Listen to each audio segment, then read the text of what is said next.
Hey everyone, I want to talk a little bit about pelvic position today. So we've talked a little bit about standing posture and the importance of not leaning too far this way and not being too far back this way. So the importance of pelvic position, it's really the foundation of where our body kind of follows. So if our pelvis is in a bad position, our shoulder is going to be in a bad position, our lower back, our knee, our ankle, kind of the whole chain. So a lot of times with my patients, I end up fixing their pelvic position and everything else kind of falls into line. Now, that doesn't mean it's an easy thing to change. It's hard to kind of think about, but the idea is, so your pelvis is basically what a lot of people think of as their hip bone. So your hip is actually down here, but this is your pelvis here.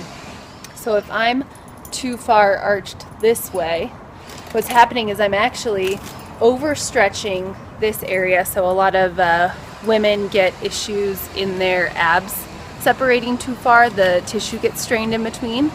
A lot of that is just from being in this position for so long.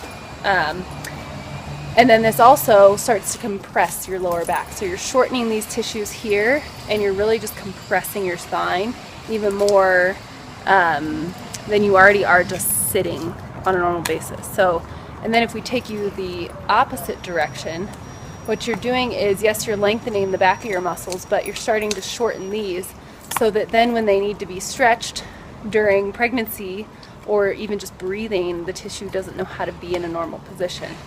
This is also starting to, it turns off your butt muscles.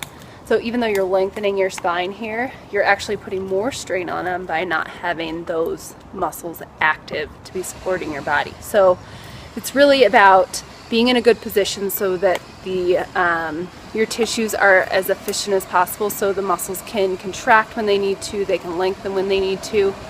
So it's all about kind of finding that happy medium position. So going back to the images that I shared with Katie Bowman, getting that femur, your hip bone here, right in line with your ankle bone is ideal.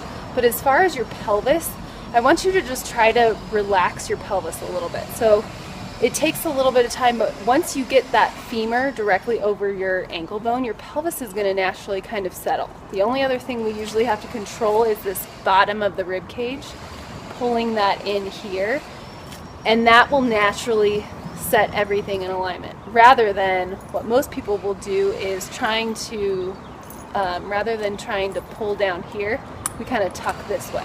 So you don't want to get into the tuck. That's a big exercise debate as well with some fitness experts, but we don't want to tuck. Tucking relatively puts the glutes in a bad position, and it's just not natural. We want it to be we want this curve in your back. We want this curve here. This is natural, and then we want the lower rib cage to be plugged in so this tissue isn't being worn out all day. So just take time today, pay attention to how your pelvis is while you're standing. We already went through sitting, so pay attention to that still as well.